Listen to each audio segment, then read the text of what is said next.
Hello everyone, welcome to the third episode of the frame by frame analysis. This is Adrian Code, and I am here with my friend Southern Locusts, and we'll be analyzing everything from second 42 to 48 of the Postcards of Night City. If you missed any of the episodes or want to watch exclusively the unreleased ones, all the information can be found on the video description. As usual, I'll play the fragment of the trailer before we get started, so let's go!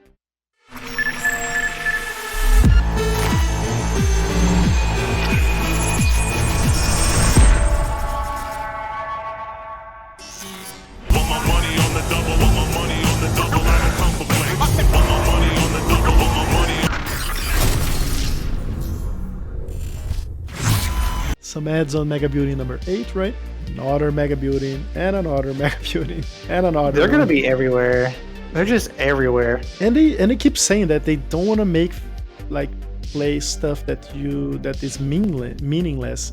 So I wonder how much of all of this you could actually explore, and probably gonna be a lot. Don't you agree? Like, I would figure most of it you could explore, not all of it. There's gonna be some that you can't, but you can look inside. yeah.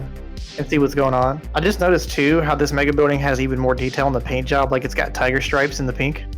Right here. You see the different colors of the pink. Yep. Yeah. So you can tell that like it was really beautiful, but now it's dirty and grimy and got skit everywhere. And you can see we can see somebody's bed. Yeah, you can see the interior. It looks like V's apartment because they're probably pretty much all the same, I guess, or very similar at least. Well, V is in a mega building.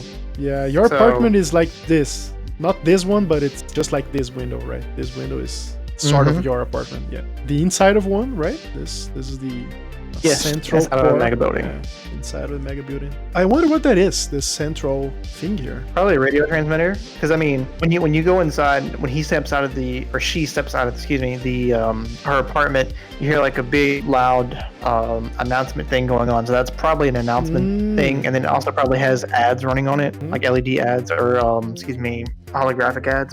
Yeah, that makes a lot of sense. It's probably that. And I had no idea that the mega buildings were like hollow and you could see the sky through it. So that's a really nice touch in game that you could just look up and see if it's night or day, for example. Definitely. Another interior for mega building. All the ads, Data Inc., Turbo, Softsies. And I wonder if those are ads or they are like maybe there is a Softsys branch or like small store inside this building, probably because. Those buildings are so huge. Yeah, there was the gun range you could purchase guns from right outside your apartment. And you had the boxing area where you could go train. And then you had like the different vending machines, of course.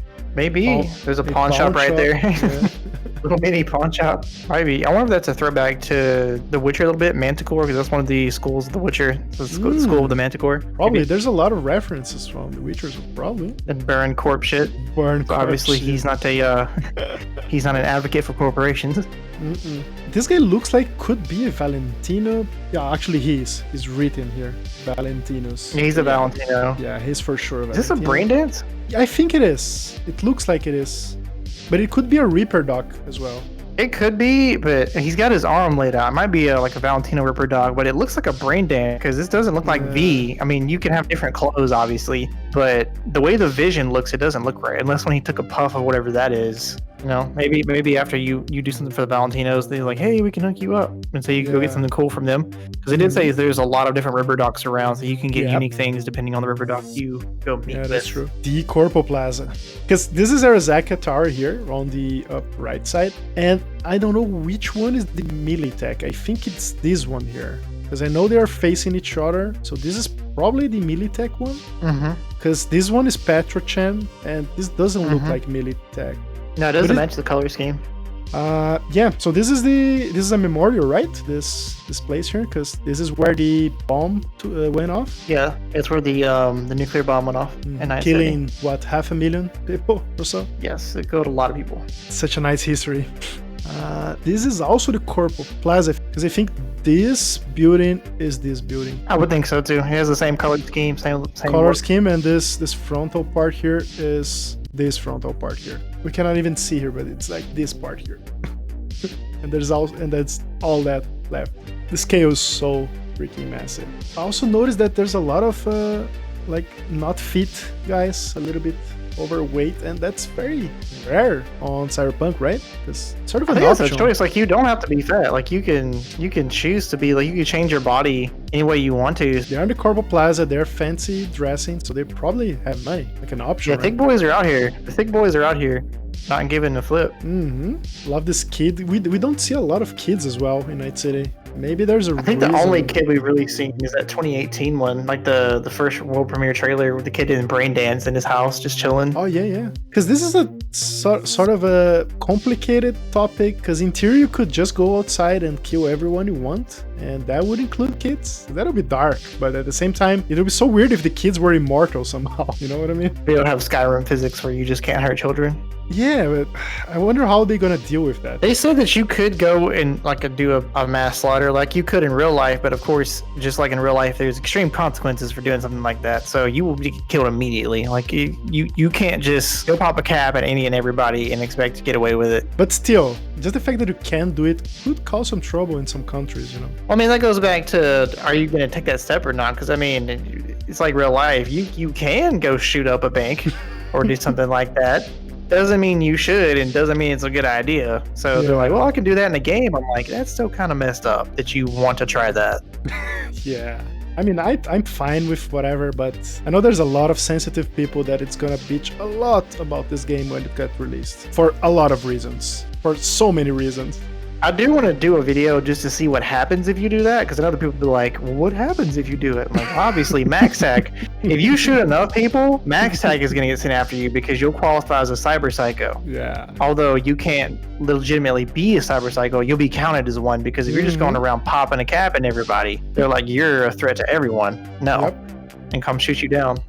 That's going to be interesting. I wonder if you were to shoot a civilian that had Trauma Team membership, would Trauma Team come after you? Probably. And now that we're like being silly and all, I wonder what happened if you use some cheats, like so you are invincible and then you can just murder everyone and the Trauma Team. Go God mode and just unleash. Yeah. You might break the game. Like if you do enough crazy stuff, you might break the game that way. CDPR is really clever about these things. Do you remember Witcher when you could like exploit killing calls and then they create the God call boss that will kill you? They're super clever. You would have a chort that would come out of nowhere after you killed a certain amount of cows. Yeah, they're clever. So I wonder. I don't think I saw this ad before. What that is? It's Dynalar. Yeah, it's all about the tough. So what product that is? I have no idea. I remember they're cyberware. There was a Dynalar ad in the previous Night City Wire that had a pretty cool cyberware ad they had going on. They got Avante, so Avante is fashion, right? Right. So a little bit of, I guess, a lesbian couple? Yeah, it is. Yep. J Tokyo, new look. It's definitely fashion. Yeah, one of the movie ads over there, I think, to the left there with the guy taking a knife to his face. Yeah. I love this ad. It's so weird. It's their pleasure. Brandy dog. Is Your this taste, their dog pleasure. food? Is this dog food? It's a dog food, but why would you show a woman with big titties to sell dog food in between to sell dog food? Like, the dogs are like, am I trying to get some titty milk? Like, and it's like, what are you doing? I have no idea. It's the weirdest advertisement I've ever seen. I mean, it's beautiful, don't get me wrong, but like, huh? Considering dogs don't buy dog food and people buy dog food, maybe that's the reasoning, but I don't know. Wait, I just thought about that. Who is that marketed to? That's got to be richer people, because the average person can't afford a dog. Exactly. So probably that's why boobs, because boobs sell. I mean, they do, but that's so weird. Like, everything you could do is like, yeah, breasts holding dog food. And again, we see the windows. Looks like the lights inside, the ceiling lights. It could be the reflections, but it looks like ceiling lights. So impressive. And this concludes the third episode for our not so little frame-by-frame analysis. Don't forget to check Southern Locus channel and please smash that subscribe button down here. As always, thank you so much for watching and I see you next time.